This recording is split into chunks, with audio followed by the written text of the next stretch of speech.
এইবার আরেকটা মেথড আমরা দেখব, যেমন এখানে হচ্ছে মেথড 3 দেখবো, তো তার আগে সিলেক্ট করি।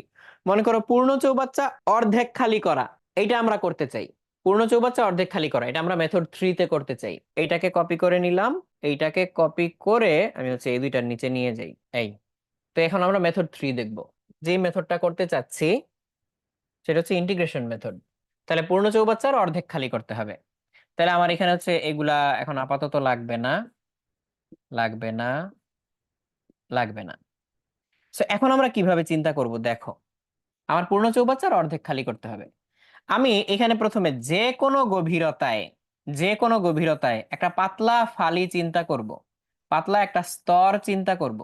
এই স্তরটার পুরুত্ব হচ্ছে ডিএক্স, এবং এই স্তরটা আমাদের মুখ থেকে কত দূরত্বে? এক্স দূরত্বে আছে। এই স্তরটা আমাদের মুখ থেকে এক্স দূরত্বে আছে। তাহলে এই ডিএক্স পুরুত্বের স্তরের ভর, ডিএক্স পুরুত্বের পুরুত্বের স্তরের ভর ইকুয়ালস পাই আর স্কয়ার ডিএক্স রো, পাই আর স্কয়ার ডিএক্স রো। কেন? কারণ এটার রেডিয়াস তো আর আর এটার থিকনেস কত? ডিএক্স। তাহলে ডিএক্স টা হচ্ছে সিলিন্ডারের উচ্চতা, তাহলে পাই আর স্কয়ার ডিএক্স, এটা হচ্ছে আয়তন, রো দিয়ে গুণ করলে ভর পাওয়া যায়। তাহলে এইটাকে এই এক্স দূরত্ব পর্যন্ত টেনে নিতে বা মুখ পর্যন্ত নিতে কৃতকাজ কত? ডিএক্স কে মুখ পর্যন্ত নিতে কৃতকাজ ডিডব্লিউ ইকুয়ালস পাই আর স্কয়ার ডিএক্স রো জি ইন্টু এক্স। জি কেন? তাহলে বল পাইলাম। আর এক্স কেন? তাহলে সরণ পাইলাম, বল গুণন সরণ। তাহলে এটা হচ্ছে কৃতকাজ।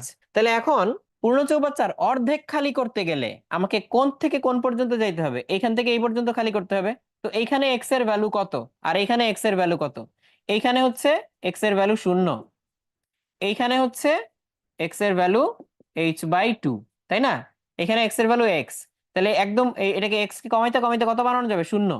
আর এক্স কে বাড়াইতে বাড়াইতে কত পর্যন্ত নিতে হবে? h/2 পর্যন্ত, তাই না? তাহলে তো অর্ধেক খালি হবে।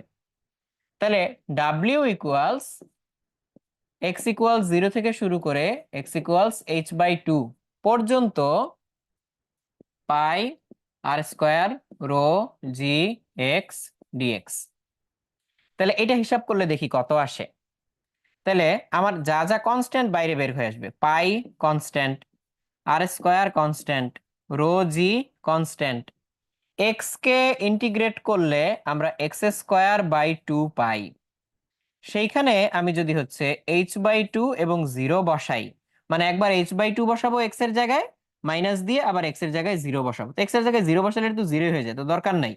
তো এখানে এক্স স্কয়ারের জায়গায় আমি এক্স এর জায়গায় যদি h/2 বসাই, তাহলে এইচ স্কয়ার বাই 4, আর এখানে আরেকটা 2 আছে, তাহলে এইচ স্কয়ার বাই 8।